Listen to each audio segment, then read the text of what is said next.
सुंदरपुर नाम के गांव में देवराज नाम का एक गरीब लकड़हारा अपनी पत्नी लक्ष्मी के साथ रहता था। उसके घर में अक्सर खाने की कमी होती थी, जिस कारण उसे गांव के ही धनवान सेठ से उधार लेना पड़ता था। 2 दिन हो गए जी, पेट भर भोजन खाए, केवल पानी पीकर कब तक गुजारा होगा।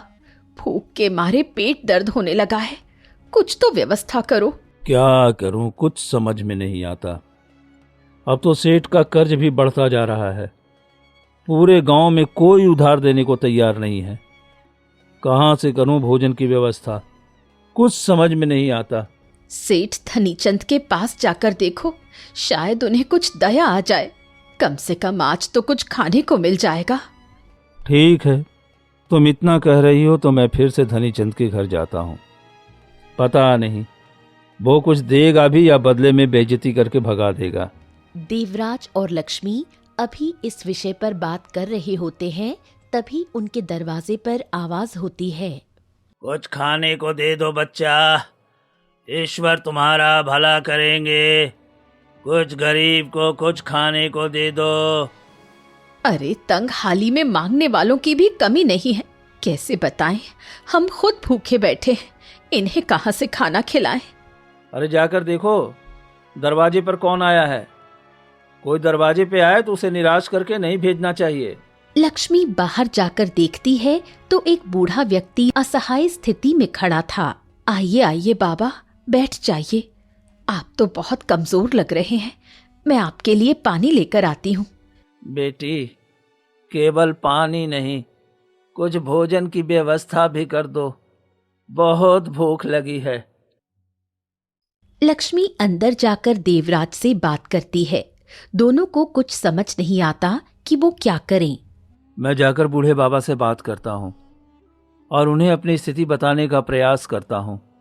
उन्हें हमारी स्थिति के बारे में मत बताओ, वो बड़ी आशा लेकर हमारे दरवाजे पर भोजन के लिए बैठे हैं। तुम जाकर उनसे बात करो, मैं पड़ोस से कुछ खाने को लेकर आती हूँ। लक्ष्मी पड़ोस में जाती है, लेकिन उसकी पड़ोसन काफी दुष्ट होती है। जब देखो तब मुंह उठाकर खाना मांगने आ जाती हो, शर्म नहीं आती? जाकर कुछ काम कर लो। बहन, हमारे दरवाजे पर बूढ़े बाबा बैठे हैं, इसलिए मैं तुमसे 2 रोटियां मांगने आई हूँ। खुद के खाने के तो दाने नहीं हैं और पूरे जगत को खिलाने चली हो। चलो जाओ यहाँ से। ऐसा करो, ये मेरी सोने की बालियां रख लो, लेकिन बदले में बूढ़े बाबा के लिए 2 रोटी दे दो। उन बालियों की चमक को देखकर पड़ोसन की आंखें चौंक जाती हैं। वो जानती थी कि लक्ष्मी के पास ये अंतिम धन है, लेकिन फिर भी वो उससे ले लेती है। ठीक है, ये बालियां मुझे दे दो, बदले में मैं तुम्हें भोजन दे देती हूँ। लक्ष्मी अपनी सोने की बालियां पड़ोसन को दे देती है और बदले में बूढ़े बाबा के लिए भोजन लेकर आती है। बूढ़े बाबा बहुत अच्छे से भोजन करते हैं। अरे लक्ष्मी, तुम्हारी सोने की बालियां कहाँ चली गईं? अभी तो तुमने पहनी थी, कहीं गिर गई क्या?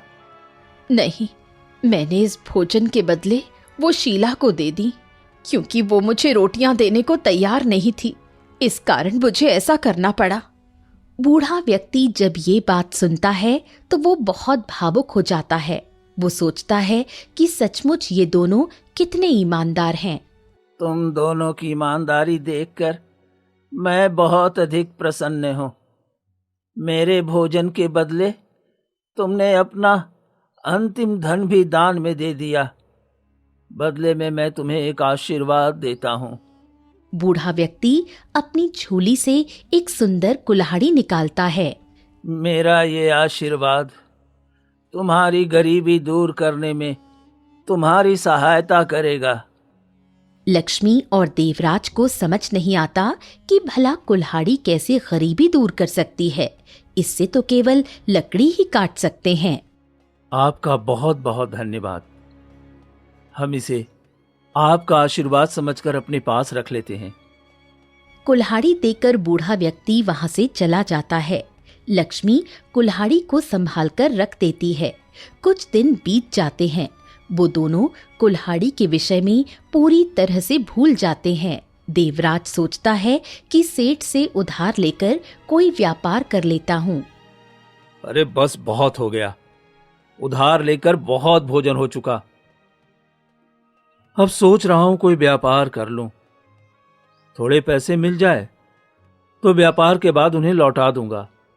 मेरी सोने की बालियां तो पड़ोसन ने ले ली, नहीं तो उन्हें बेचकर हम कोई ना कोई व्यापार कर लेते। तुम सेठ धनीचंद के पास जाओ। लक्ष्मी की बात मानते हुए देवराज गांव के सेठ धनीचंद के पास जाता है। सेठ जी नमस्कार, वो आपसे कुछ बात करनी थी, बहुत जरूरी बात है। तनिक 2 मिनट रुककर मेरी बात तो सुन लीजिए। अरे मैं सब समझता हूँ, तुम मुझसे रुपए उधार मांगने आए हो। अभी तुम्हारा पिछला हिसाब बाकी है और तुम फिर से उधार मांगने आ गए। बड़ी मजबूरी है सेठ जी, क्या करूं, भूख ऐसी है कि कभी खत्म ही नहीं होती। कुछ दया कर दीजिए ना, थोड़ा उधार दे देंगे तो मैं भी छोटा मोटा व्यापार कर लूंगा। नहीं नहीं नहीं, मेरे पास तुम्हें देने के लिए कुछ नहीं है। चलो चलो चलो निकलो यहाँ से, मुझे और भी जरूरी काम है। सेठ जी ये आखिरी बार है, आज के बाद कसम खाकर कहता हूं कभी कोई उधार मांगने नहीं आऊंगा। बस आज दे दीजिए। सेठ देवराज की बातों पर विचार करता है। वो सोचते हुए कहता है, ठीक है, अगर इतनी अधिक आवश्यकता है तो मैं तुम्हें आज कुछ पैसे दे देता हूँ, लेकिन याद रहे इन पैसों को जल्दी चुका देना। आपका बहुत बहुत धन्यवाद सेठ जी, आपका नाम चारों ओर फैलता रहेगा। आप बहुत दयालु हैं सेठ जी, आप बहुत दयालु हैं। सेठ से पैसे पाकर देवराज बहुत खुश होता है और वो घर पर खाने की वस्तुएं लेकर जाता है। सेठ ने कितने पैसे उधार दिए? तुमने सारे पैसे खर्च कर दिए क्या? कुछ बचाया तो है ना कल के लिए? तुम तो नया व्यापार करने वाले थे। देखो लक्ष्मी, मैं केवल आज की व्यवस्था करके आया हूं, कल की कल सोची जाएगी। पहले आज बढ़िया भोजन बनाओ। सेठ ने बहुत थोड़े पैसे दिए हैं, इतने में व्यापार नहीं हो पाएगा, इसलिए मैंने खाने की वस्तु खरीद ली। लक्ष्मी और देवराज दोनों खुशी खुशी भोजन करते हैं। अगली सुबह जब देवराज बाहर जाने की तैयारी में होता है, तभी दरवाजे पर खटखट की आवाज होती है। अरे कहाँ छुपा है मूर्ख? जब तुझे उधार के पैसे लेने होते हैं तब तो मेरे पास आ जाता है, लेकिन जब उसे चुकाने की बारी आती है तो जाकर छुप जाता है। अरे ये तो सेठ धनीचंद की आवाज है। हे भगवान, ये फिर से कर्ज मांगने आ गया। अरे क्या करूं, कुछ समझ में नहीं आता। तुम यहीं बैठो, मैं जाकर देखती हूँ। मैं सेठ से कह दूंगी कि तुम घर पर नहीं हो, वो बाद में आए। मैं कोई ना कोई बहाना बना दूंगी। लक्ष्मी सेठ के पास जाती है और उससे कह देती है कि देवराज घर पर नहीं है। सेठ गुस्से में वहां से चला जाता है। क्या हुआ लक्ष्मी, सेठ वापस चला गया? उसने तुम्हें तो कुछ नहीं कहा ना? आज तो मैंने उसे वापस भेज दिया है, लेकिन उसने धमकी दी है कि वो फिर से आएगा और अपने सारे पैसे वापस लेकर जाएगा। मैं एक काम करता हूँ, जंगल से कुछ लकड़ियां काट लेता हूँ, कम से कम आज तो कुछ खाने को मिल जाएगा। रही बात सेठ की, तो कुछ ना कुछ इंतजाम हो जाएगा। देवराज ने अपनी कुल्हाड़ी उठाई और जंगल की तरफ निकलने ही वाला था कि सेठ उसके सामने आ धमका। तुम्हें उधार न चुकाना पड़े इसलिए तुम मुझसे छुप छुप कर भाग रहे थे, लेकिन देखो मैंने तुम्हें पकड़ लिया।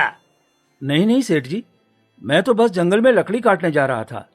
लकड़ी काटकर जो भी पैसे बनते मैं उन्हें आपको दे देता। फिर से झूठ बोलता है। अब मुझे तुझ पर विश्वास नहीं है। एक काम करो, अपनी कुल्हाड़ी मुझे दे दो। नहीं नहीं सेठ जी, इस कुल्हाड़ी से मैं लकड़ी काटता हूँ, अगर इसे आप लेकर चले गए तो मेरे लिए और मुश्किल हो जाएगी। अरे मैं कुछ नहीं जानता, चुपचाप एक कुल्हाड़ी मुझे दे दो। सेठ देवराज से उसकी कुल्हाड़ी ले लेता है और वहां से चला जाता है। देवराज बहुत दुखी होता है। थोड़ी ही देर में बारिश होने लगी, जिसे देखकर उसे और घबराहट होने लगी। अरे मेरी तो किस्मत ही खराब है, जो भी काम करने जाता हूँ वो काम खराब हो जाता है। सोचा था जंगल जाकर सूखी लकड़ियां काट लूंगा, कम से कम कुछ खाने को मिलेगा, लेकिन यहां भी बारिश शुरू हो गई और सेठ मेरा कुल्हाड़ी लेकर भी चला गया। देवराज एक नदी के किनारे बैठ जाता है। वो नदी के पानी को ध्यान से देखता है। अब ये नदी ही मेरी समस्या का हल करेगी। हे ईश्वर, मुझे क्षमा करना, लेकिन अब मैं और अधिक नहीं झेल सकता। इतना कहकर देवराज नदी में कूदने वाला होता है, लेकिन तभी एक नन्हा सा खरगोश उसके पास आ जाता है। अरे ये तुम क्या कर रहे हो? तुम्हें शर्म नहीं आती? इतने हट्टे कट्टे मनुष्य हो और इस प्रकार नदी में कूदकर जान देने जा रहे हो? क्यों कायरों की तरह कार्य कर रहे हो? ऐसी कौन सी मुसीबत है जो तुम्हारे इस नदी में कूदने के बाद समाप्त हो जाएगी? बताओ। पिछले 2 दिनों से भूखा हूं, और तो और धनी सेठ रोज मेरे घर आकर मुझसे पैसे मांगता है। अरे कहां से मैं उसका उधार चुकाऊं और कैसे अपने परिवार को भोजन खिलाऊं? तुम ही बताओ। यदि मैं मर गया तो निश्चित ही सारी मुसीबतें समाप्त हो जाएंगी।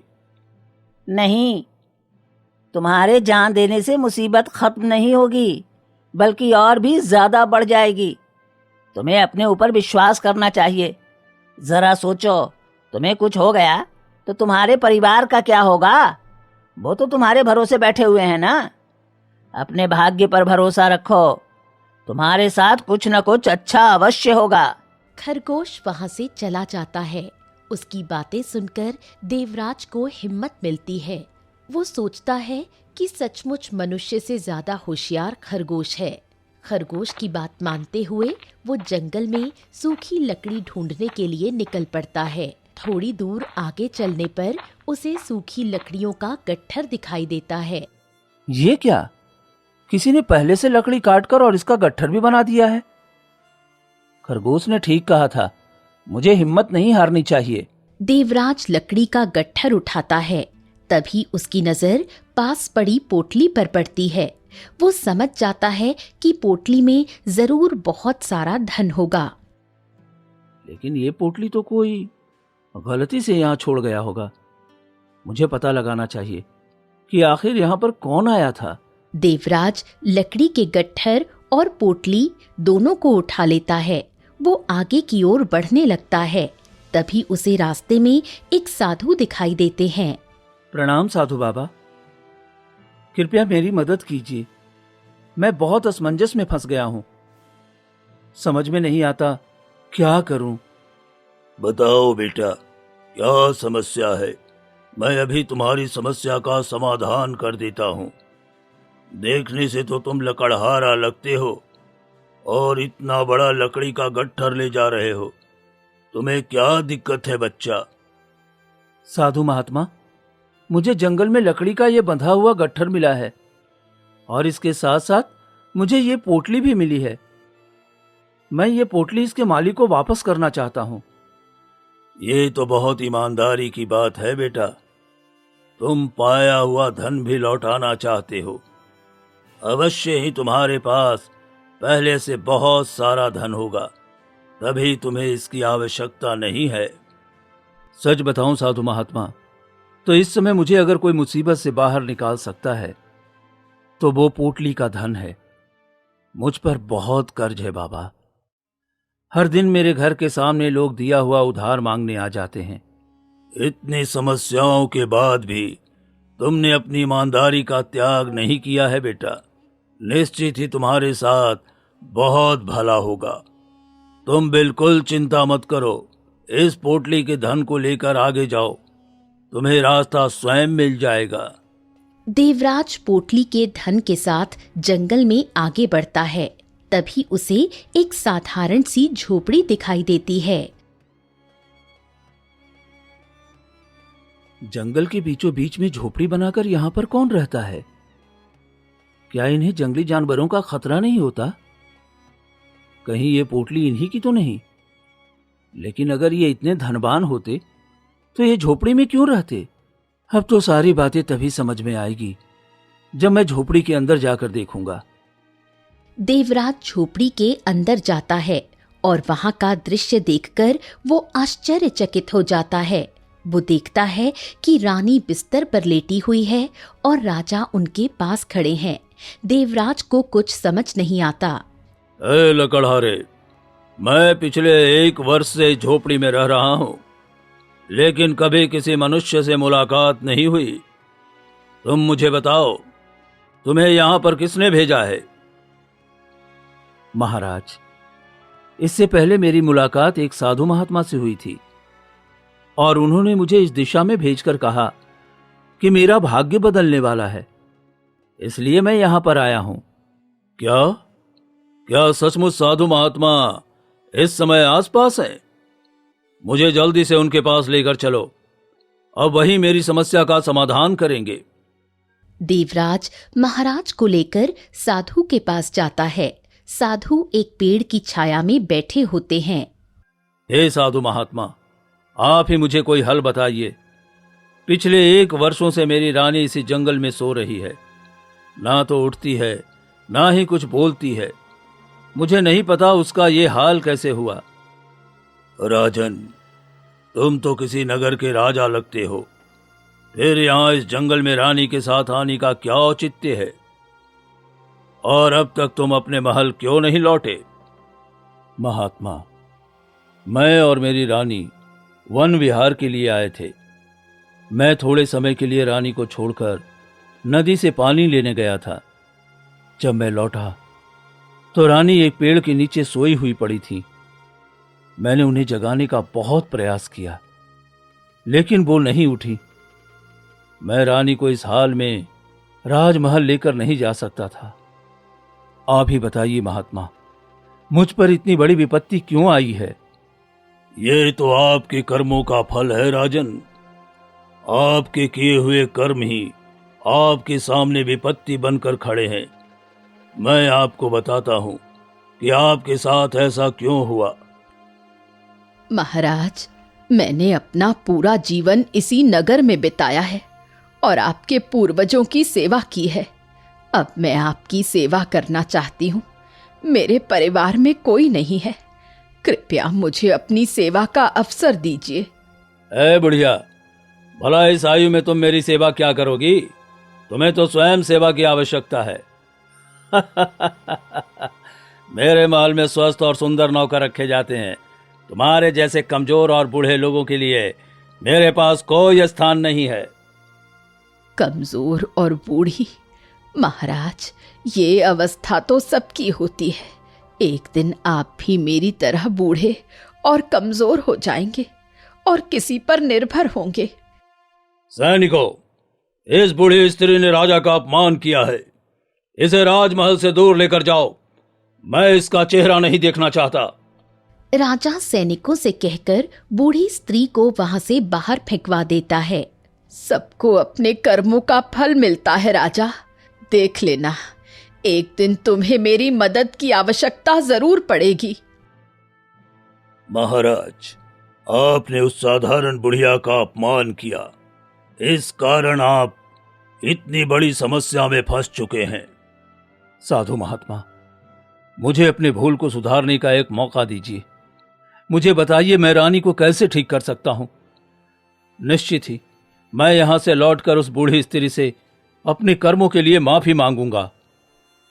महाराज, अभी साधारण और ईमानदार लकड़हारा आपकी मदद करेगा, और जब आप उस बुढ़िया को ढूंढकर उससे सहायता प्राप्त करेंगे तभी महारानी ठीक होंगी। इस जंगल में चंदन का एक पेड़ है जिसकी पत्तियां केवल कोई ईमानदार लकड़हारा ही प्राप्त कर सकता है। मैंने पहले ही इस लकड़हारे की ईमानदारी की परीक्षा ली है। जब उसने पोटली के असली मालिक को ढूंढने का प्रयास किया तभी मैं समझ गया कि ये बहुत ईमानदार है। अब यही आपको उस चंदन के पेड़ से पत्ते दिलाएगा। फिर आप उस बुढ़िया को ढूंढकर उससे औषधि तैयार करवाइए, तब जाकर रानी ठीक होंगी। साधु महात्मा, आप जैसा कहते हैं मैं वैसा ही करूंगा। बोलो लकड़हारा, क्या तुम मेरी सहायता करोगे? महारानी को ठीक करने में मुझे तुम्हारी आवश्यकता है। हे महाराज, मुसीबत में पड़े व्यक्ति की सहायता करना मेरा कर्तव्य है। साधु महात्मा की आज्ञा है तो निश्चित ही मैं आपकी सहायता करूंगा। देवराज और राजा दोनों मिलकर जंगल में चंदन की लकड़ी ढूंढते हैं। काफी समय प्रयास करने के बाद उन्हें एक चंदन का पेड़ दिखाई देता है। लगता है हमें इसी चंदन पेड़ की तलाश है। हाँ, ये वही है। चलो लकड़हारे, पेड़ से प्रार्थना करो कि वो हमें 2 पत्तियां दे दे। देवराज चंदन के पेड़ के पास जाता है और उससे प्रार्थना करता है। तभी चंदन के पेड़ से 2 पत्तियां गिर जाती हैं। महाराज, ये लीजिए चंदन की पेड़ की पत्तियां। अब इसकी सहायता से रानी जल्द ही स्वस्थ हो जाएंगी। नहीं देवराज, अभी तो हमें उस बूढ़ी स्त्री को ढूंढना है जिसका मैंने अपमान किया था।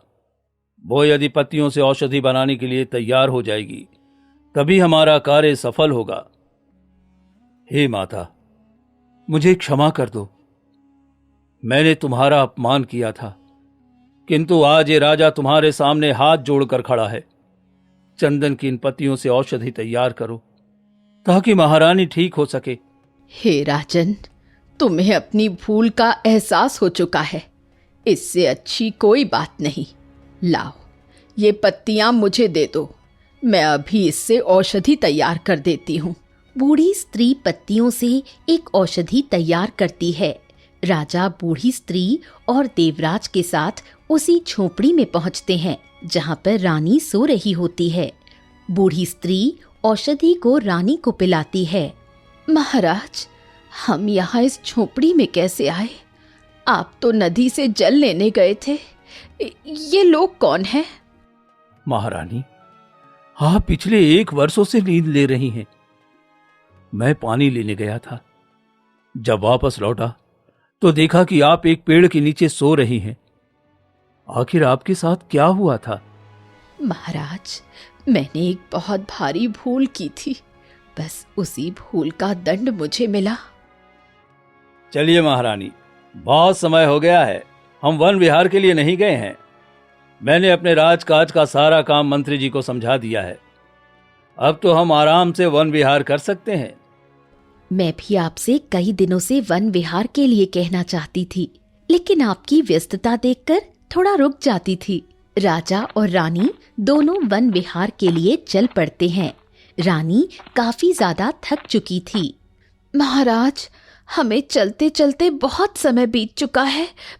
मुझे बहुत तेज प्यास लग रही है। क्या आसपास कोई नदी है जहाँ से थोड़ा जल मिल सके? हाँ रानी, क्यों नहीं। आप इस पेड़ की छाया में बैठ जाइए, मैं अभी आपके लिए पानी लेकर आता हूँ। राजा रानी को पेड़ की छाया में बैठाकर स्वयं पानी लेने चले जाते हैं।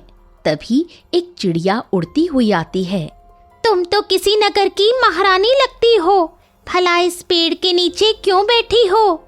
क्या तुम्हें कुछ चाहिए? मुझे बताओ, मैं तुम्हारी सहायता करूंगी। नहीं नहीं चिड़िया रानी, मेरे पति महाराज पास की नदी से जल लेने गए हैं। बस उन्हीं की प्रतीक्षा कर रही हूँ। हम दोनों यहाँ पर वन विहार करने के लिए आए हैं।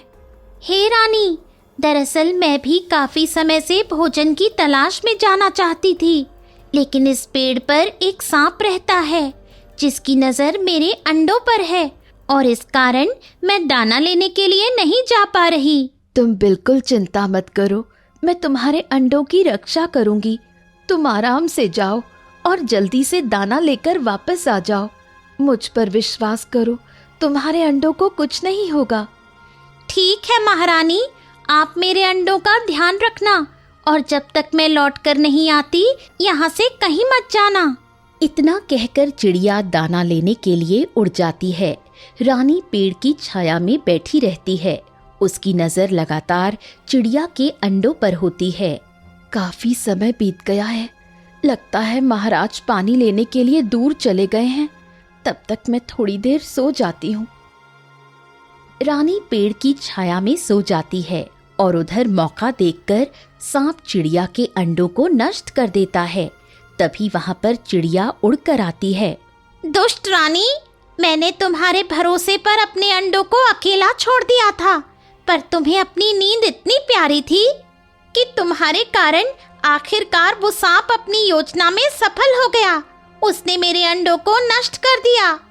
अचानक रानी की नींद खुल गई और अंडों का बुरा हाल देखकर वो भी बहुत दुखी हुई। वो चिड़िया से क्षमा मांगने लगी। मुझे क्षमा कर दो चिड़िया रानी, मैं तुम्हारे अंडों की देखभाल कर रही थी। न जाने कैसे मुझे नींद आ गई और मैं सो गई। मुझे क्षमा कर दो, क्या तुम्हें क्षमा कर देने से मेरे अंडे वापस आ जाएंगे?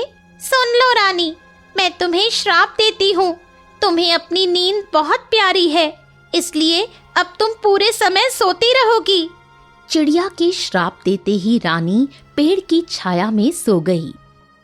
महाराज, इस प्रकार चिड़िया के श्राप के कारण मैं गहरी नींद में चली गई थी और किसी के उठाने से भी नहीं उठ रही थी। अब आप श्राप से मुक्त हैं महारानी। चलिए हम राजमहल वापस चलते हैं। वर्षों बाद अपने नगर वापस जाएंगे। बूढ़ी माता, कृपया आप हमारे साथ चलो, मैं आपकी सेवा करूंगा। देवराज, तुम भी मेरे साथ चलो। राजा, रानी, बूढ़ी स्त्री और लकड़हारे देवराज को लेकर राजमहल पहुंचते हैं। वहां पर उनका खूब स्वागत होता है। लकड़हारे देवराज को राजा बहुत सारा धन देकर विदा कर देते हैं। उसी धन से देवराज एक अच्छा व्यापारी बन जाता है। देखा लक्ष्मी, कैसे हमारा भी समय बदल गया। अब मुझ पर कोई कर्ज नहीं है, और तो और अब मैं गांव का प्रतिष्ठित व्यापारी भी बन चुका हूँ। सच कहते हो जी, कई बार ईमानदारी बहुत काम आती है। जैसे सबके अच्छे दिन आते हैं, वैसे हमारे भी अच्छे दिन आ गए। एक दिन देवराज काफी ज्यादा परेशान था। लक्ष्मी उसके पास आई और उसकी परेशानी का कारण पूछने लगी। क्या हुआ जी, आप इतने परेशान क्यों हैं? व्यापार में तो सब ठीक चल रहा है ना? लक्ष्मी, व्यापार बढ़िया चल रहा है, किसी बात की कोई समस्या नहीं है। लेकिन आज अचानक मुझे उस बूढ़े बाबा की याद आ गई। तुम्हें याद है, उन्होंने हमें एक कुल्हाड़ी दी थी।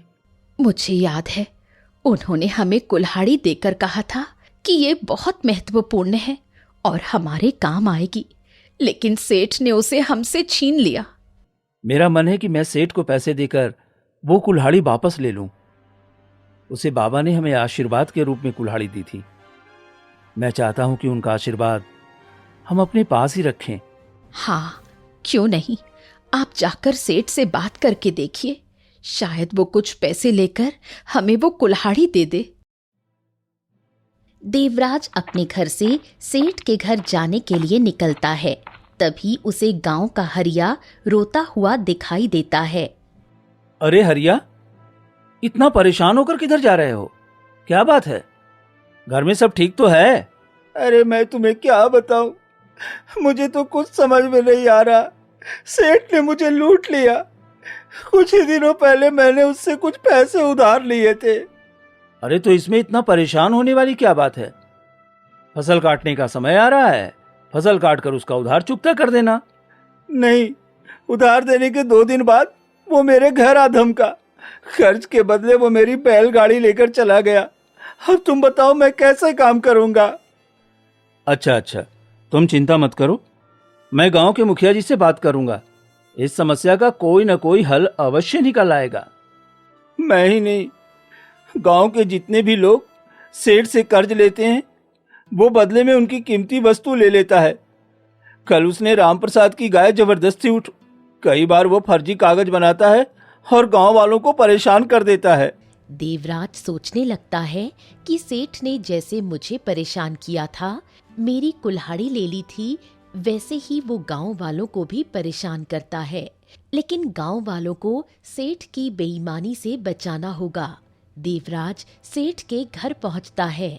कहिए सेठ जी, कैसे हैं आप? आज मैं आपसे बहुत जरूरी बात करने आया हूं। उम्मीद है कि आप मेरी बात ध्यान से सुनेंगे। अरे आओ लकड़हारे आओ। इससे पहले तो तुम केवल और केवल मुझसे उधार मांगने आते थे, लेकिन सुना है कि अब तुम व्यापारी बन चुके हो, तो बात तो बराबर की होगी। हाँ सेठ जी, बात बराबर की है। आपने मुझसे जो कुल्हाड़ी ली थी वो मुझे वापस कर दें। मैं आपको जितने पैसे चाहिए उतने दूंगा। कुल्हाड़ी तो मेरे लिए सोने का अंडा देने वाली मुर्गी है, मैं उसे तुम्हें नहीं दे सकता। सेठ जी ऐसा मत कीजिए, कुल्हाड़ी मुझे आशीर्वाद के रूप में मिली थी और आज जब मैं उसे खरीद सकता हूं तो कृपया करके आप उसे मुझे दे दीजिए। सेठ देवराज की बात नहीं मानता, उसे कुल्हाड़ी देने से साफ मना कर देता है। देवराज घर वापस आ जाता है। क्या हुआ जी, आप सेठ के पास गए थे, क्या उन्होंने कुल्हाड़ी देने के लिए हामी भरी? मुझे तो लगता है ज्यादा पैसों की बात सुनकर वो तैयार हो गए होंगे। नहीं लक्ष्मी, वो मुझे कुल्हाड़ी देने को तैयार नहीं है। और तो और उसने कुल्हाड़ी को सोने की अंडा देने वाली मुर्गी कहा है। इसके पीछे जरूर कोई रहस्य है। मुझे लगता है वो कोई साधारण कुल्हाड़ी नहीं है, तभी तो सेठ उसे छोड़ने को तैयार नहीं है। आप ठीक कह रहे हैं। मैं उस सेठ को अच्छी तरह से जानती हूँ। उसे धन का लालच दिया जाए तो वो तुरंत अपना फैसला बदल लेता है। सोच विचार कर देवराज कुल्हाड़ी के रहस्य को जानने के लिए एक योजना बनाता है। ध्यान रहे, किसी और चीज को हाथ मत लगाना। मुझे केवल और केवल सेठ के घर में जो कीमती कुल्हाड़ी पड़ी है वही चाहिए। अरे आप बिल्कुल चिंता मत कीजिए, हम दोनों पक्के चोर हैं। आपको हर हाल में कुल्हाड़ी ला कर देंगे, बस आप हमारा ध्यान रखिए। हाँ, ध्यान रहे, पकड़े मत जाना। काम पूरा होते ही तुम्हें वादे के अनुसार धन दे दिया जाएगा।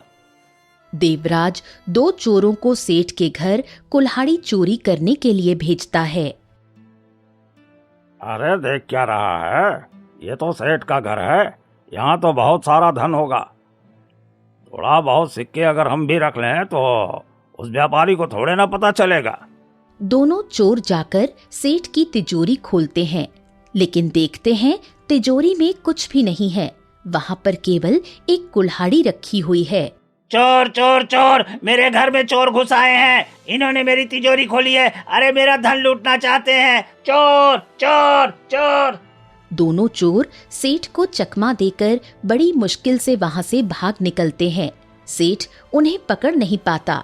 वो दोनों सीधा देवराज के घर पहुंचते हैं। हमें क्षमा कर दीजिए, हम आपका कार्य पूरा नहीं कर सके। वो सेठ हमें पकड़ने ही वाला था, बड़ी मुश्किल से अपनी जान बचाकर भागे हैं। लेकिन आश्चर्य की बात तो ये है, कितने बड़े धनवान सेठ की तिजोरी में कुछ भी नहीं था। ये तुम कैसी बातें कर रहे हो? इतना अमीर सेठ है, पूरे गांव वालों को कर्ज देता है। ऐसा कैसे हो सकता है कि उसके पास कुछ ना हो? अरे हम सच कह रहे हैं, हमने तिजोरी में केवल चमचमाती हुई कुल्हाड़ी देखी। इसके अलावा सेठ के पूरे घर में कुछ नहीं है। मुझे लगता है सेठ अब केवल धनवान होने का दिखावा कर रहा है।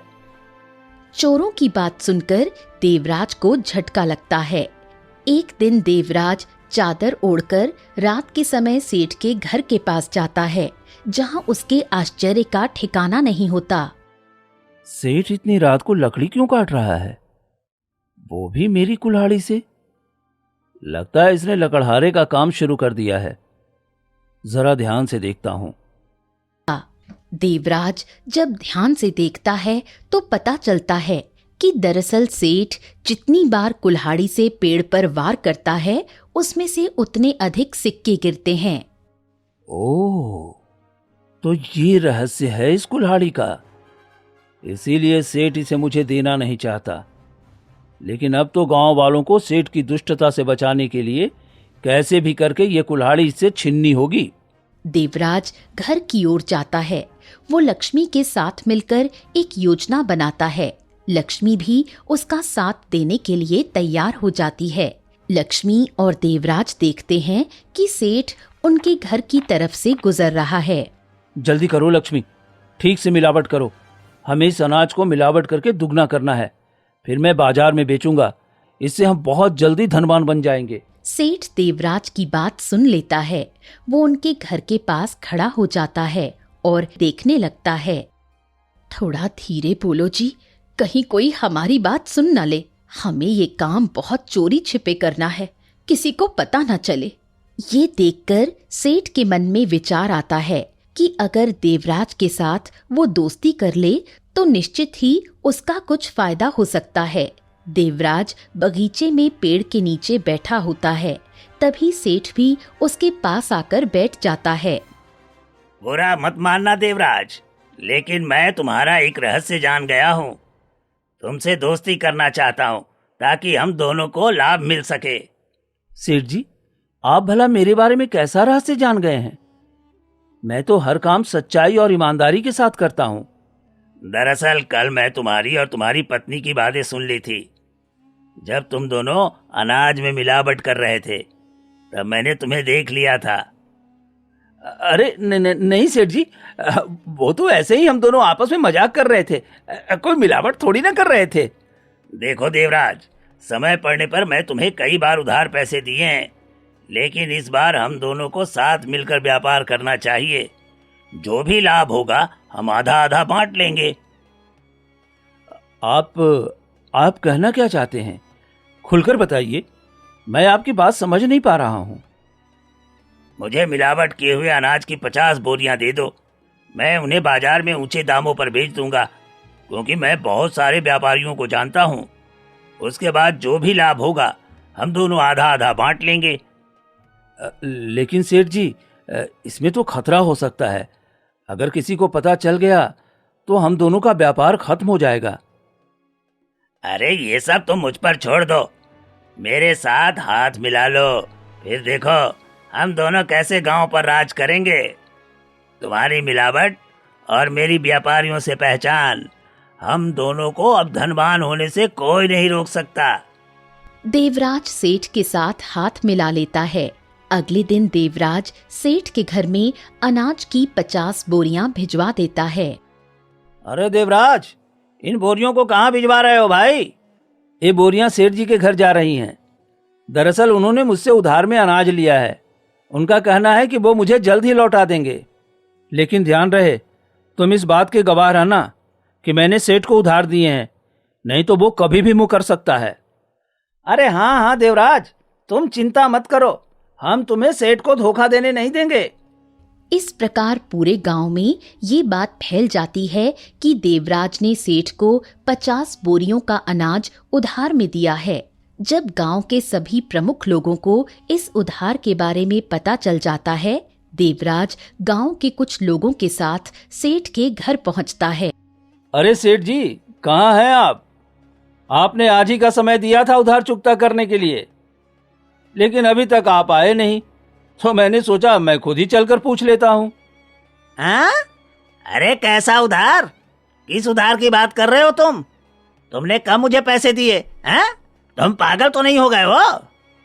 अरे सेठ जी, आपकी बुद्धि को क्या हो गया है? हाँ? देवराज ने आपको 50 अनाज की बोरियां उधार में भिजवाई है, और अब जब वो अपने अनाज वापस मांग रहा है तो आप आनाकानी कर रहे हैं। सेठ के होश उड़ जाते हैं, क्योंकि गांव में सबको लगता है कि देवराज ने सेठ को उधार दिया है, और कुछ समझ नहीं आता कि अब वो मिलावट की बात कैसे साबित करे। पंचायत होती है। गांव के मुखिया और अन्य लोग इस पंचायत में शामिल होते हैं। एक ओर देवराज तो दूसरी ओर सेठ। कहो देवराज, क्या समस्या है? तुम अपनी कौन सी बात के लिए न्याय चाहते हो? मुखिया जी, मैं सेठ जी को 50 अनाज की बोरियां उधार दी थी, और इस बात का गवाह पूरा गांव है। लेकिन अब सेठ अनाज वापस करने से मना कर रहा है। अरे ये झूठ बोल रहा है। दरअसल मुखिया जी, मैंने देखा था ये अनाज में मिलावट कर रहा था, और इसलिए मैंने इसे मिलावटी अनाज बेचने के लिए लिया था, ताकि हम दोनों इसका लाभ कमा सकें। सेठ धनीचंद, तुम होश में तो हो? मिलावट और देवराज कभी नहीं। हम सब देवराज से ही अनाज खरीदते हैं, लेकिन कभी भी आज तक कोई शिकायत नहीं आई है। अरे मैं सच कह रहा हूँ मुखिया जी, ऐसा ही हुआ था। ये लोगों को मिलावटी अनाज बेचता है। अगर तुमने देवराज पर एक और झूठा आरोप लगाया ना तो ठीक नहीं होगा। मुखिया जी, ये सेठ हमें उधार पैसे देकर हमारा कीमती सामान लेकर चला जाता है। हाँ मुखिया जी, और इसने मेरे दरवाजे की गाय भी खोल ली और अपने दरवाजे पर ले जाकर बांध दिया। आपकी बातें सुनने के बाद मैं इस नतीजे पर पहुंचा हूं कि ये सेठ बेईमान और धोखेबाज है। तुम्हें गांव वालों के सारे कीमती सामान लौटाने होंगे।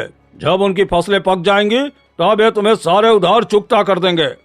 मुखिया जी, जरा मेरे विषय में भी सोचिए। मुझे तो 50 बोरियों का नुकसान हो रहा है, मैं क्या करूंगा? बताओ देवराज, तुम्हें सेठ से अनाज के बदले में क्या चाहिए? इसने तुम पर इतना गंभीर आरोप भी लगाया है, इसकी भरपाई भी इसे करनी होगी। मुखिया जी, कई वर्ष पहले जब मैं लकड़हारा था, तब सेठ जी ने मुझसे आशीर्वाद के रूप में मिली हुई कुल्हाड़ी छीन ली थी। आज मैं अपनी वही कुल्हाड़ी वापस चाहता हूँ। अब सेठ के पास कोई विकल्प नहीं था। उसने देवराज को उसकी कुल्हाड़ी लौटा दी और गांव वालों को उनका कीमती सामान भी लौटा दिया। वो समझ चुका था कि एक लकड़हारे की ईमानदारी के आगे वो हार चुका है।